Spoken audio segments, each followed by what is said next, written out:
avec des conversations même. J'ai vu vers la fin, il y a des petits divers, des conversations qu'il y avait entre certains personnages. Alors comment est-ce que ça s'est passé? Alors, quand je vous dis que j'ai été auprès de ceux qui ont commencé, ça veut dire que quand on parle du commencement du pentecôtisme dans le Cameroun oriental, on ne parle pas de pentecôtisme sans parler de Samuel Ndiaye, sans parler de Bassikou André, sans parler de Samuel Dallet, sans parler de Yetna Michel. Et j'ai vécu au pied de tout ce monde-là, vous comprenez. Donc, en ce qui concerne les dates, voyez, j'ai toutes les dates à partir de... J'ai toutes les histoires à partir de... Donc ce n'est pas des histoires que vous avez ramassées un peu partout au quartier? Non, pas du tout. Pas du tout. Vous verrez dans le livre que, à certains moments, je les laissé parler. Donc j'ai produit ce qu'ils m'ont légué comme héritage historique. Je n'ai pas colporté les histoires, je ne les ai pas rabâchées. Ce ne sont pas des commentaires comme les autres? Non. C'est eux qui m'ont formé, c'est ce que je suis aujourd'hui, c'est la source. C'est la source. D'ailleurs, ceux qui me connaissent beaucoup plus comme étant fils de Yetna Michel. Beaucoup ne savent pas que ce n'est pas mon père biologique. Et Yetna Michel est fils spirituel de Samuel Ndiaye Obaker, qu'il a formé depuis 1960. Et Obaker a été en même temps mon formateur et considéré comme mon grand-père. Ça veut dire que c'est des personnes qui arrivaient à la maison, qui passaient des jours à la maison, sur qui j'allais. J'étais capable d'interrompre Obaker quand il est dans une réunion parce qu'il me voit. Voyez, donc, c'est des personnes qui m'ont vraiment porté à cœur. C'est tous ceux qui les ont connus, presque ont entendu parler de moi. Donc, il n'y a pas quelqu'un qui a vécu avec Obaker et qui puisse dire qu'il n'a peut-être pas entendu parler d'Alain Ruben Goethe. Il n'y a pas quelqu'un qui a vécu auprès de Yetna Michel ou qui a connu Yetna Michel. Même dans les conférences, chaque conférence, il disait aux gens, si vous voulez connaître l'histoire de l'Église, allez chez mon fils Alain Ruben Goethe. J'ai reçu pas mal jusqu'à l'étranger. Il y avait des gens qui m'appelaient pour me dire que ton père nous a dit que tu as un livre. Voilà, donc je n'ai pas ramassé ces histoires. Pas du tout. Non, c'est important de le savoir parce que, vous savez, chers téléspectateurs, nous sommes là pour établir la vérité. C'est important que les uns et les autres puissent comprendre que nous ne voulons pas nous verser dans du populisme, nous ne voulons pas nous verser dans la légèreté. Nous sommes là pour interpréter les faits comme cela s'est passé exactement, selon la chronologie, selon les temps. Et c'est pourquoi nous avons l'honneur ici de recevoir notre Père, l'homme de Dieu, qui est avec nous sur ce plateau. Alors maintenant, on parle donc de le pentecôtisme au Cameroun de 1952 à 1980. Pourquoi cette date-là? Déjà, je vous fais cette précision. À la sortie dédicace de cet ouvrage, j'ai invité, entre autres, le plus vieux pentecôtiste encore vivant. Celui qui a commencé au même moment que Obaker. Et il est encore vivant ici à Yaoundé, beaucoup peuvent le consulter. Il est encore vivant. C'est vrai que pour le voir, c'est pas facile, mais je peux vous y amener pour ceux qui ont... Non, on ira là-bas pour une édition spéciale. C'était important pour nous. C'est Papa Lebe Abednego. Il est le plus vieux témoin de l'église pentecôtiste encore vivant. Depuis 1954 qu'il est entré dans le pentecôtisme. Alors, il était le jour de la dédicace de ce livre. Vous pouvez voir sa photo le jour de la dédicace. Vous avez le plus ancien témoin en tant que pasteur de l'évangélisation de la ville de Yaoundé, en la personne de Magnos Salomon, qui est vivant, il était ce jour-là. Vous avez le fils de Obaker, qui est mon père, qui a été mon père aussi, Yetna Michel, qui est dans cette dédicace. Bref, j'ai invité le jour de la dédicace, c'est plus vieux, pour que des gens ne disent pas que j'ai fabriqué un truc. Lorsque j'ai dédicacé du côté de Douala, il y avait les plus vieux. Donc, ils étaient là pour répondre à certaines questions et pour confirmer l'authenticité des faits qui sont couchés dans le livre. Bon, maintenant, vous parlez donc vous avez est-ce que vous pouvez me rappeler la question? Oui, je demandais maintenant, on lit le pentecôtisme au Cameroun de 1952 à 1980. Alors pourquoi cet ordre de date? Pourquoi cette chronologie? Alors déjà, j'ai commencé en 1952 parce que toute chose se prépare. Je parle de l'apophyse du réveil dans le livre. Il fallait remonter à partir de toute grossesse à un commencement. Il y a une conception. Donc il fallait commencer à partir de la conception, les mouvements, les préparations, les intentions, pour arriver donc au réveil jusqu'à 1980. Parce que après 1980, il y a la prolifération. Et il y a une sorte de désordre qui fait en sorte qu'à ce moment, on ne savait plus qui est qui. Et puis, il y a cette affluence des mouvements pentecôtistes qui venaient de l'étranger. Donc, justement, lorsque j'aborde le tome 2, je repars, le tome 2 qui est en préparation, je repars de 1970 jusqu'à 1990. Vous voyez, parce qu'il est question de faire la différence entre les mouvements qui sont nés localement et qui ont été à l'origine, et les mouvements qui sont venus de l'étranger. Justement, que pensez-vous de ceux qui pensent que on ne doit pas parler de cette histoire-là, parce qu'on estime que les mouvements qui sont récents, qui viennent dans les années 90, sont plus charismatiques, sont plus, je sais pas, sont plus modernes, selon vous? Mais ce n'est pas pour autant qu'on ne parle pas de cette histoire. Vous savez, lorsqu'on est né, on grandit. Et puis si vous me demandez aujourd'hui à 50 ans de pouvoir prêcher en faisant les mêmes mouvements que je faisais quand j'avais 18, 19, 20 ans, vous êtes en train de vous égarer quelque part. Je ne peux plus, je n'ai plus cette force. Même si j'avais encore ces forces, je suis un peu plus réfléchi aujourd'hui. Voyez, donc c'est ce qui se passe. Il y a des mouvements qui sont plus vivants aujourd'hui dans le sens du mouvement et qui sont plus présents. Ça ne veut pas dire que les autres n'ont rien fait, ça ne veut pas dire que les autres ne font rien. N'ont pas existé. Alors il faut donc parler de ceux-là qui ont, d'ailleurs ceux qui sont là ne sont que les fruits des prières de ces anciens mouvements. Je vous prends un exemple que il y a une dame que je rencontre en 2002. Je suis à l'époque pasteur de la communauté de la vraie Église de Dieu du côté de Tomeki, et qui vivait en France, qui est mariée en France. Lorsqu'elle arrive au Cameroun plus de 10 ans après, elle se rend compte qu'il y a une église à Itomeki. Et elle se dit, mais j'ai prié dans ce quartier, j'étais seul dans ce quartier, et j'ai prié, j'amenais des frères prier pour qu'il y ait une église de réveil dans ce quartier. Elle était tellement émue. Alors, donc, mais lorsque toi tu arrives dans un quartier comme ça, et que tu implantes une église qui a 10 000 membres, la première personne, alors qu'il y a avant toi des personnes qui ont prié, qui ont gémi, qui ont consacré à Dieu cet espace, qui ont demandé à Dieu ce que toi tu es aujourd'hui et ce que tu vis aujourd'hui. Et c'est d'abord ce que les gens doivent connaître. Ils doivent être reconnaissants à Dieu pour ce qui a été. Maintenant, sur le plan de l'extension, la plupart des mouvements qui s'installent aujourd'hui sont dans un seul lieu. Ça veut dire que vous allez trouver à Yaoundé une église peut-être qui a 10 000 membres. Alors, mais elle n'est qu'à Yaoundé. Justement. Ces anciens mouvements sont dans tout le pays. Voyez, sont dans tout le pays. Pourquoi ne pas donc parler de ces anciens mouvements parce qu'il y a un mouvement qui se trouve dans un seul lieu, dans une seule ville, et qui peut-être a, entre guillemets, plus de membres. Visibilité et plus de visibilité.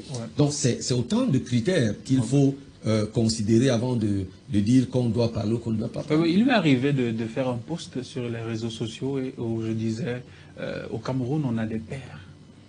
Je ne comprenais pas pourquoi. Est-ce que je n'ai rien contre les pères étrangers? Au contraire, ils nous bénissent beaucoup aussi. Alors, mais j'essayais de revendiquer aussi un peu le fait que au Cameroun on a des pères au Cameroun. Et j'ai eu une réaction d'une dame qui m'a fait comprendre que voilà, on ne peut pas s'identifier à ses pères parce qu'on ne les connaît pas. On s'identifie aux gens qu'on connaît. Alors, est-ce qu'aujourd'hui, on peut dire que l'histoire n'a pas été connue? On ne s'identifie pas aux pères, à ces pères-là parce qu'on ne les a pas connus. Ou bien parce qu'on refuse de les comprendre, ou bien parce qu'il n'y a pas eu quelqu'un pour parler de cette histoire.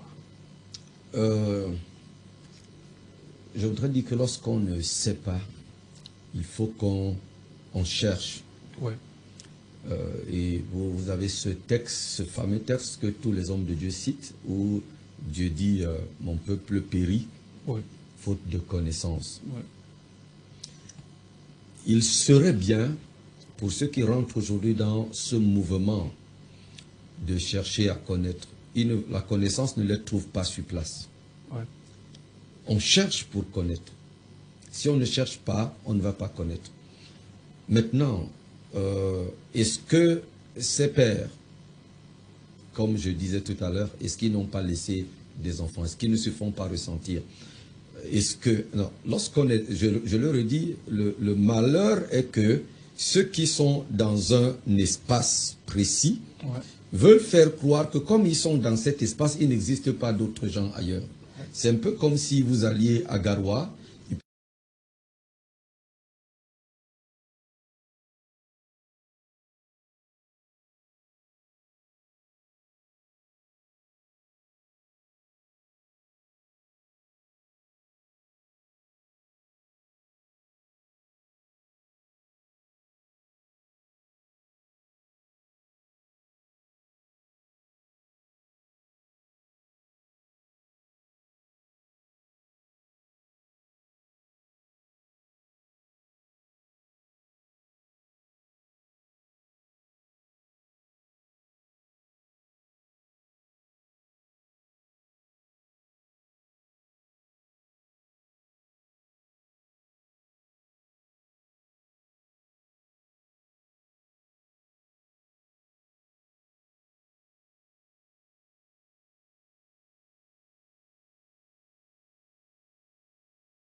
de la mentalité esclavagiste. Voyez, parce que le noir, il se dit toujours esclave. Et ils se sont dit, en se servant de l'évangile, ils vont nettoyer un peu la cervelle de leurs racines. Voilà, pour leur montrer, lorsque tu es affranchi par Jésus, tu es désormais entièrement et totalement libre. Libre sur le plan intellectuel, libre sur le plan politique, libre sur le plan social et économique. Voilà le message avec lequel Dr Prince et Joseph Merrick et John Clark, voilà le message avec lequel ils sont arrivés au Cameroun. Sur le plan de l'Église catholique de même, ce n'est pas, on ne va pas dire que c'est les Blancs qui sont venus. Il a fallu que parte du Cameroun un certain Kwabange, André, qui est allé apprendre le métier de boulangerie du côté de l'Allemagne, alors que l'Église catholique, le pape Léon XIII, à ce moment, fait des mains et des pieds pour pouvoir s'établir depuis 1933 en Afrique. Il parvient à établir une préfecture apostolique au niveau du Gabon, mais ne parvient pas à entrer au Cameroun parce que von Bismarck, à l'époque, qui est chancelier d'Allemagne, il s'interpose et il se dit, s'il laisse l'Église catholique entrer dans un endroit où lui il est, ça va faire deux empires. Alors, il ne permet donc pas que l'Église catholique s'introduise au Cameroun, qui est à ce moment sous protectorat allemand. Il a fallu l'intervention de André Kwabange, qui se fait baptiser en Allemagne, et qui donc va intervenir pour que, qui va mettre en jeu aussi ses contacts pour parvenir à négocier avec von Bismarck et von Puttkamer et laisser les Palotins entrer au Cameroun. Vous voyez que ça a été à travers encore un noir, André Kwabange. Donc, sur le plan des pentecôtistes aussi, les Blancs n'y ont été que pour rien.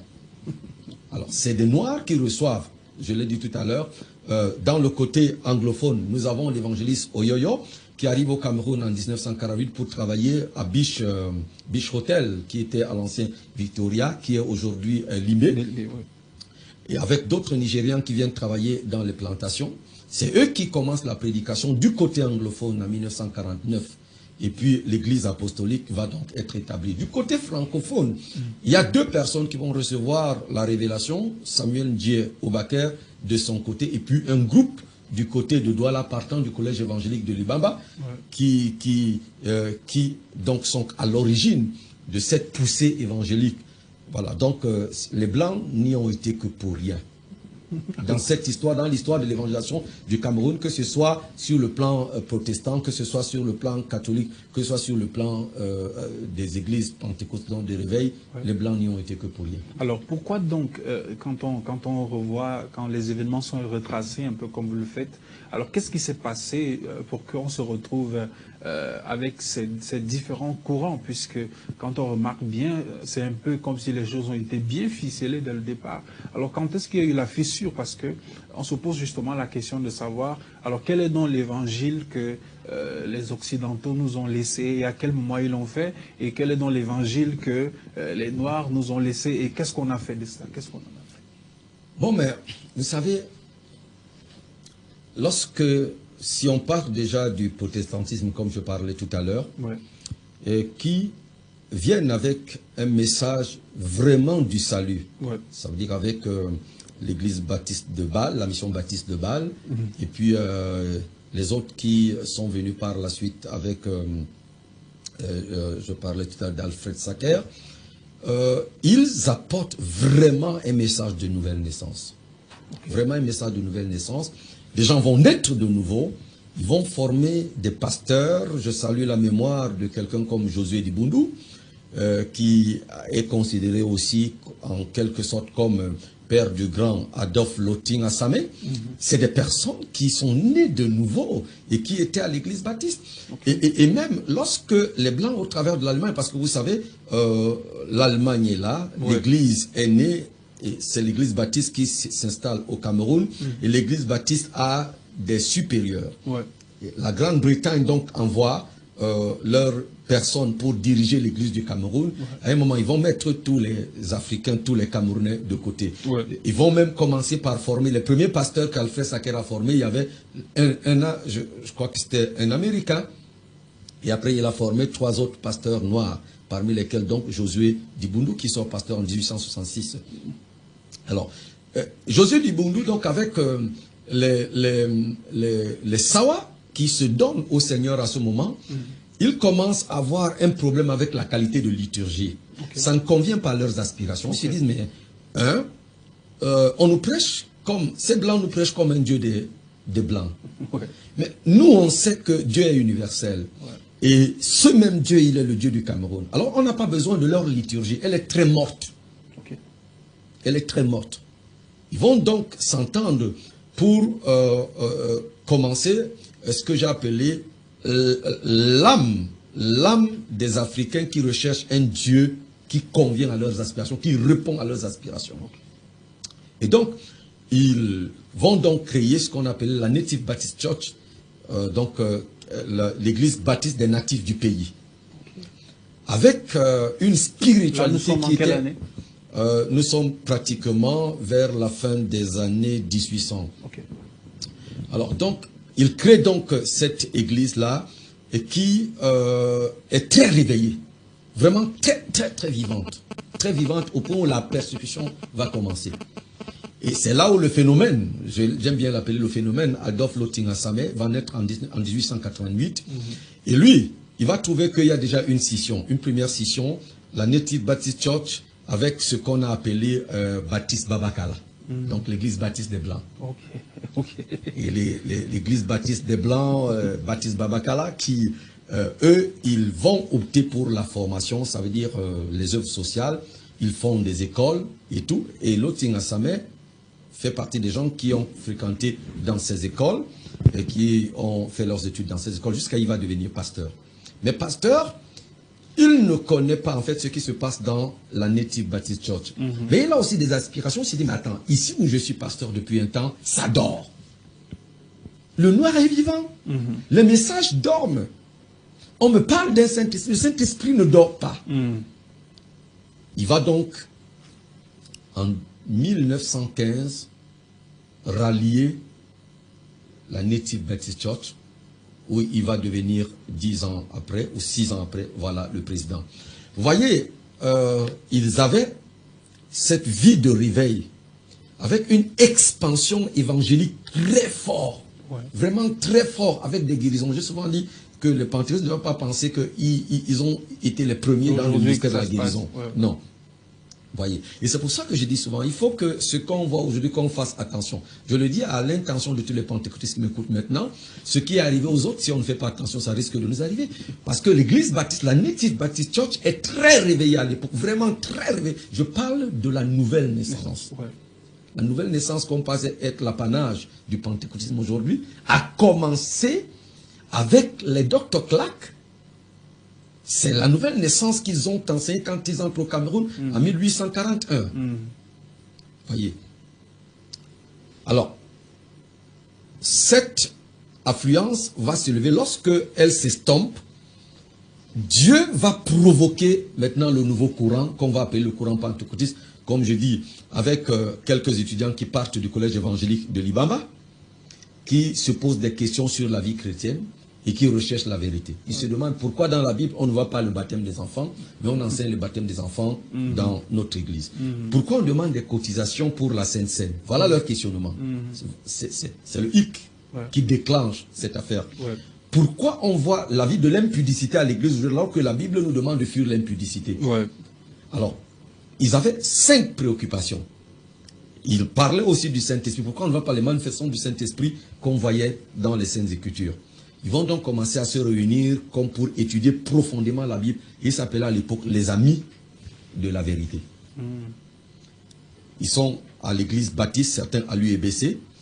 À un moment, ils ont une certaine influence au milieu des jeunes parce qu'ils apportent ce message-là, la profondeur, ils aspirent à vivre la profondeur de la Bible. Ils vont être chassés.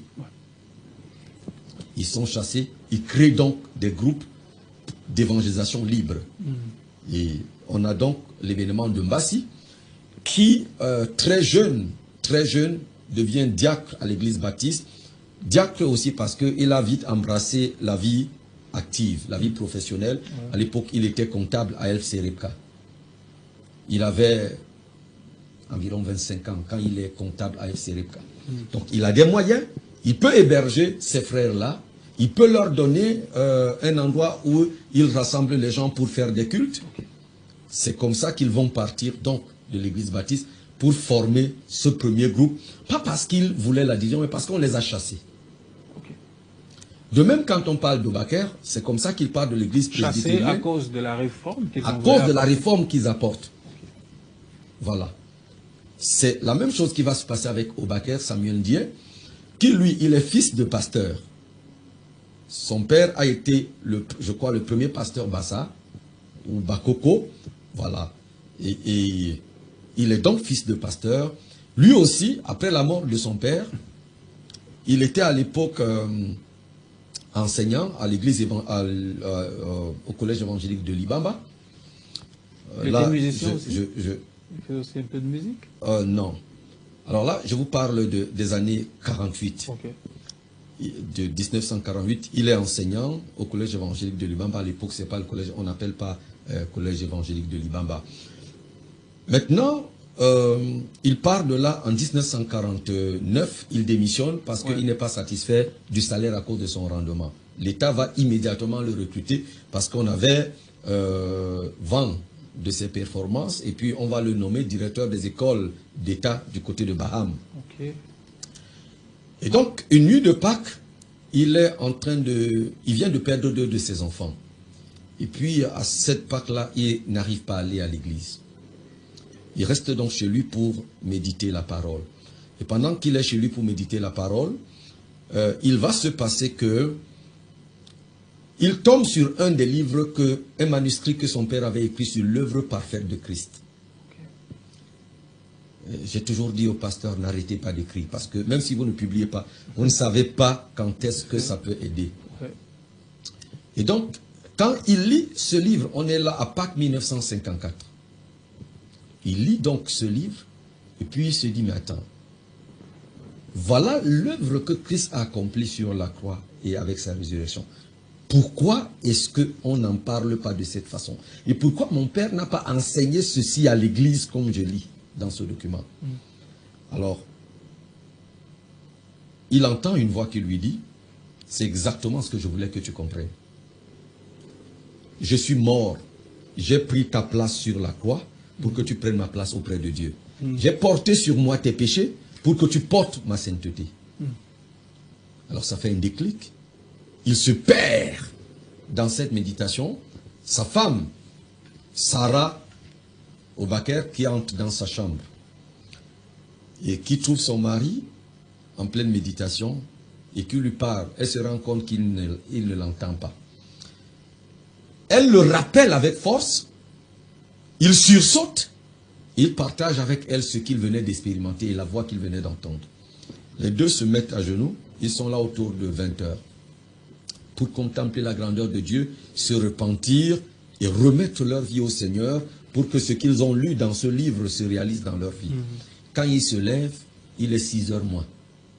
Ils se rendent compte qu'ils viennent de passer toute une nuit alors qu'ils pensaient avoir prié quelque temps. Leurs vies ont totalement changé. Totalement changé. Ils se disent, qu'est-ce qu'il faut faire? Il faut sortir pour partager cette expérience à d'autres personnes. Voilà comment ils vont commencer l'évangélisation. Quelque temps après, il sera lui aussi chassé de son église parce que ce message-là, voilà. Donc, il n'a pas la prétention de créer une église.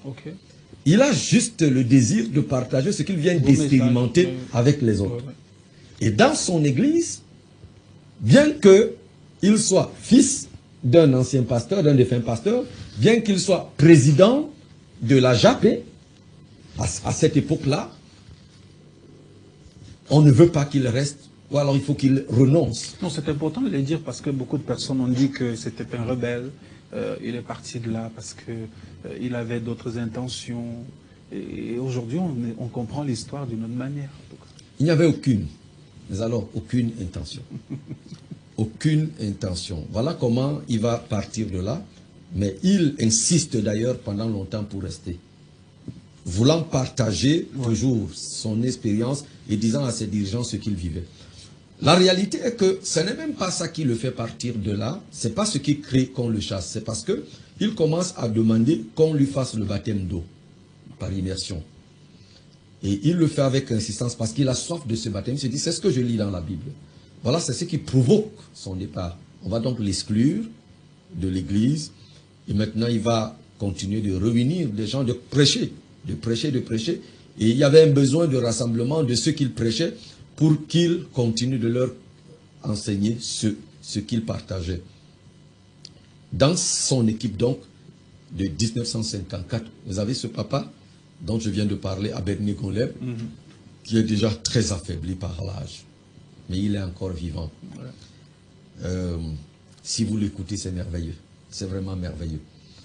D'ailleurs, je crois que vous l'avez ici, ceux qui ont vu je pense que la réalisation va nous aider. Voilà, vous allez voir quelqu'un qui est en chemise macritée. Ok. Derrière avec des lunettes. Voilà. Voilà, c'est lui. Il est encore vivant aujourd'hui. Et donc, voilà, vous le voyez juste à l'extrême droite là. Il est derrière. C'est lui. Voilà, donc c'est comme ça qu'ils partent. Et il crée donc un mouvement qu'il va appeler la croissance chrétienne du salut, pour lui permettre d'évangéliser. Et cette association qu'il crée, qu'il cherche à légaliser en 1956, on va le confondre à un mouvement upéciste, au point où il sera obligé de fuir Edea. Parce qu'on décide de l'arrêter, on se dit que c'est un mouvement upéciste. Et il y avait une autre chose, c'est que pendant ce moment-là, vous savez, c'est le moment de la fameuse guerre qu'on va appeler guerre de l'indépendance, avec ce qu'on appelait à l'époque les maquisards. Ils se disent, nous on a donné notre vie au Seigneur, il faut qu'on prêche auprès de ces personnes qui sont rentrées en brousse, qui tuent les gens et qui vont aussi mourir. C'est comme ça qu'avec eux, beaucoup de ces maquisards vont se donner au Seigneur, abandonnant leurs âmes, ainsi de suite. Or, le renseignement ira qu'ils étaient dans le lot des maquisards. Ils vont donc s'enfuir pour aller s'installer du côté de Douala, où ils continuent à prêcher à Neubel et autres. Alors, c'est donc là, pendant qu'ils prêchent dans la zone de Neubel, qu'ils vont rencontrer le groupe de Bassi, qui est aussi en train de prêcher. Et ils se rapprochent, ils se disent, attends, vous prêchez le même message que nous. Vous prêchez la même expérience que nous. Vous sortez d'où? Voilà la rencontre des deux groupes. Ce qui fera donc une fusion à partir de 1958. Ils vont s'appeler Assemblée de Dieu. Ils demanderont une légalisation qui fera de la première église avoir reçu son décret au Cameroun le 29 juillet 1960. Donc, ils ont reçu leur décret avant l'église catholique, avant l'église protestante, avant, bref. Donc voilà un peu. Avant eux, il n'y avait que une mission de Suisse qui avait pour résidence suisse, qui avait quand même eu une lettre au Cameroun pour agir. Mais une église ayant pour siège le Cameroun à être légalisé, créé au Cameroun, à être légalisé, la première, c'est l'Assemblée chrétienne des témoins de Christ. Donc lorsque vous voyez sur les papiers administratifs, vous n'en verrez pas une avant eux. Or, je rappelle, nous sommes en direct sur Paradis Télévision et nous sommes bien accompagnés ce soir avec le docteur Alain Bouet. Alors, nous sommes en train d'aller vers la fin de notre émission parce que nous n'avons pas encore pu terminer. Je vous ai dit, je vous ai rassuré dès le départ qu'on risque d'avoir même 2 ou 3 autres émissions avec le docteur. Alors, nous allons juste essayer de chuter parce que l'histoire, elle est très longue.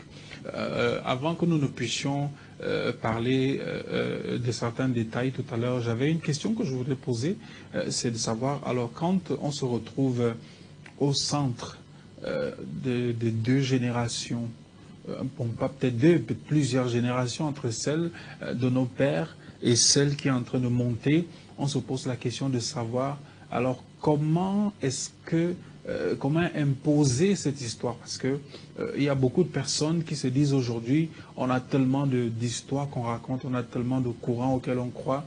Alors, selon vous, quand vous regardez un peu l'atmosphère, quand vous regardez un peu l'état actuel du Cameroun, l'état de l'Église actuellement au Cameroun, est-ce que vous pensez que une telle histoire, telle qu'elle est racontée, quel impact qu'elle doit avoir, ou encore quel impact que ce message, cette histoire peut avoir sur l'Église au Cameroun? Là, ça me donne une occasion de rendre grâce au Seigneur parce que je ne sais pas s'il y a un Camerounais qui a lu ce livre et qui est resté, qui a été laissé, comme on dit, à 37. Ouais. Je ne crois pas. Cette histoire a changé beaucoup de choses dans pas mal d'églises au Cameroun. Je ne peux donc pas, je ne sais pas comment répondre à cette question, quel impact, puisque ça, les gens vivent cela. Et puis, vous avez demandé, lorsqu'on est entre les deux générations, vous pouvez comprendre mon zèle à défendre l'Église aujourd'hui, parce que pour moi, l'Église pentecôtiste est un peu comme un héritage. C'est un peu comme un héritage, parce que j'ai vu les peines, j'ai vu les souffrances de ces pères, j'ai écouté leurs prières, j'ai su la raison pour laquelle ils gémissaient, j'ai su pourquoi est-ce que plusieurs ont accepté de mourir pauvres. Et aujourd'hui, donc, lorsque je regarde ce qui se passe, soit au niveau de la façon, de la stigmatisation de cette forme de culte, des insultes qu'on lui lance, que ce soit maintenant aussi au niveau de la jeune génération qui, pour certaines, ignore l'histoire et même ignore le message de base. Vous pouvez comprendre pourquoi est-ce que je suis autant engagé. Parce que je me dis, j'ai reçu un héritage qu'il faut que je laisse. Et en laissant cet héritage, il faut que je défende l'Église et que je lui donne, si le Seigneur m'en accorde la possibilité, une certaine notoriété. Et je crois que par mes œuvres, par les écrits, il y a deux de mes livres qui ont porté cela assez haut. Vous avez déjà ce livre sur le Pentecôte, vous avez celui-ci extrait des dispositions juridico-administratives sur les associations religieuses et leurs leaders au Cameroun. Ce qui a permis aux pasteurs d'apprendre à se défendre, d'apprendre à profiter des textes juridiques pour se défendre. Alors, et ça me donne une certaine fierté, parce que je me dis, j'ai quand même avancé jusqu'à un certain niveau. Et puis, mes nombreuses apparitions dans les manifestations publiques, ce qui n'était pas le cas avant. Donc, je me dis, et puis je suis parti de l'histoire, parce que je sais ce que Dieu avait fait, je sais ce que Dieu avait dit, et je me dis, cette église ne doit pas être enterrée comme ça, elle ne doit même pas être, comment dirais-je, traitée, vandalisée, si on peut le dire. Vandalisée. Alors, on vous a vu et on continue de vous voir à la tête ou encore dans plusieurs mouvements qui sont mis en place actuellement. Alors, je vous poserai la question de savoir, actuellement, on vous a vu dernièrement du côté du monument de la Réunion, je crois bien, du côté de l'hôtel de ville, je crois bien, il y avait eu un événement du côté de l'hôtel de ville. On a vu, c'est un peu passé partout dans les médias. On se pose la question de savoir, en fait quel est le mouvement actuel qui est organisé pour que, justement, ces valeurs-là soient défendues.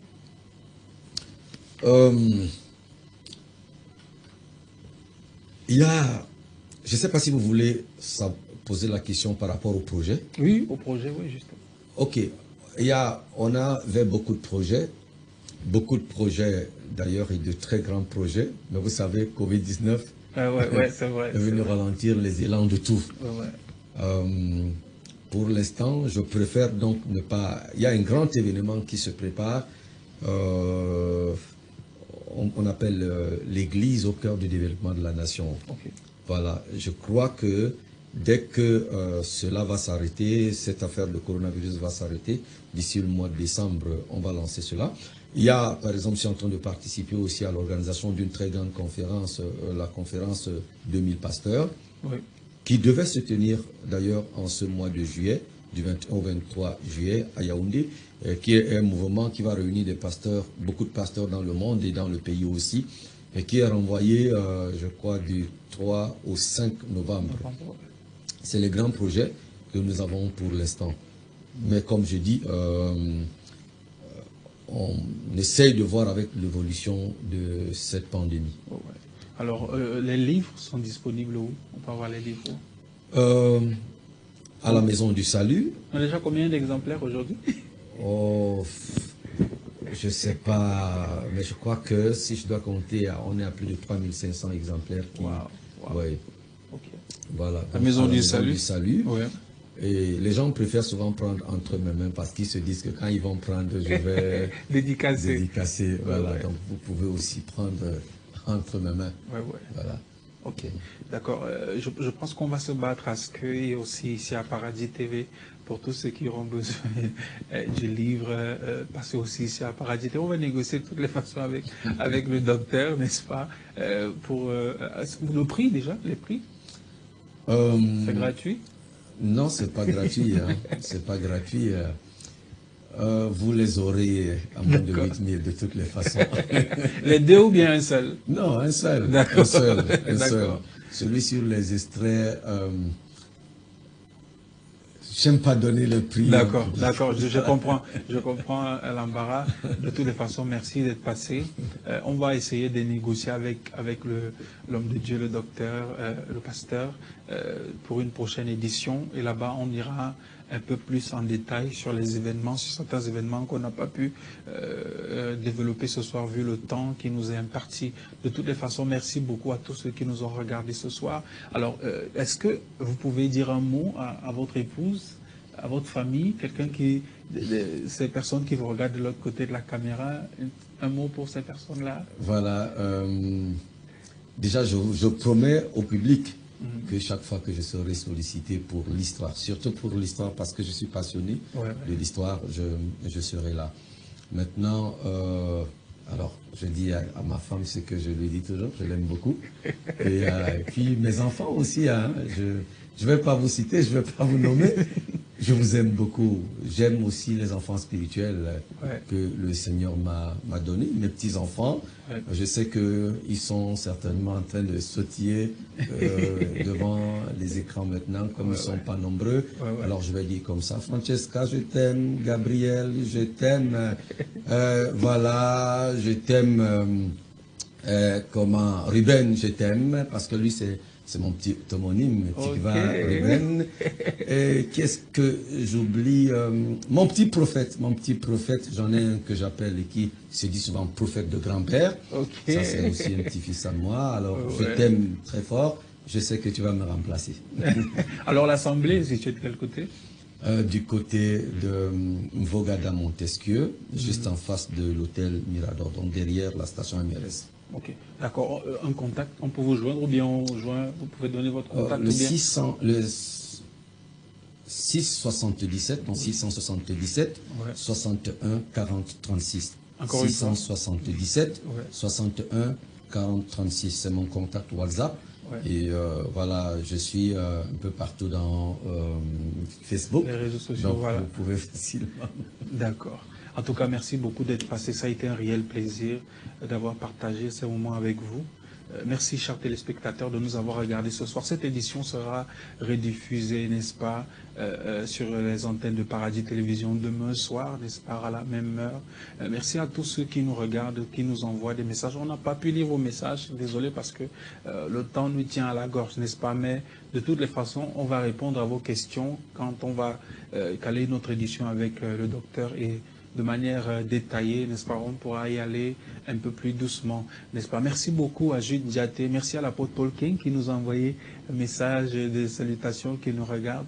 Merci à tous ceux-là qui soutiennent l'œuvre de Dieu au Cameroun, tous ceux-là qui se battent pour que l'étendard de l'Évangile puisse aller plus loin, plus loin, plus loin. Merci à toutes les personnes qui ont sacrifié de leur temps, qui ont donné leur temps, de leur énergie, n'est-ce pas, pour ce que nous puissions non seulement écouter l'Évangile un jour, mais pour que nous puissions arriver où nous sommes aujourd'hui, parce que c'est important de savoir que l'histoire d'une nation, c'est aussi l'âme d'une nation. Merci beaucoup, que le Seigneur vous bénisse. Je remercie encore Jules Ndiaté, notre réalisateur, qui nous a donné de très belles images ce soir. Alors que le Seigneur vous bénisse. Shalom.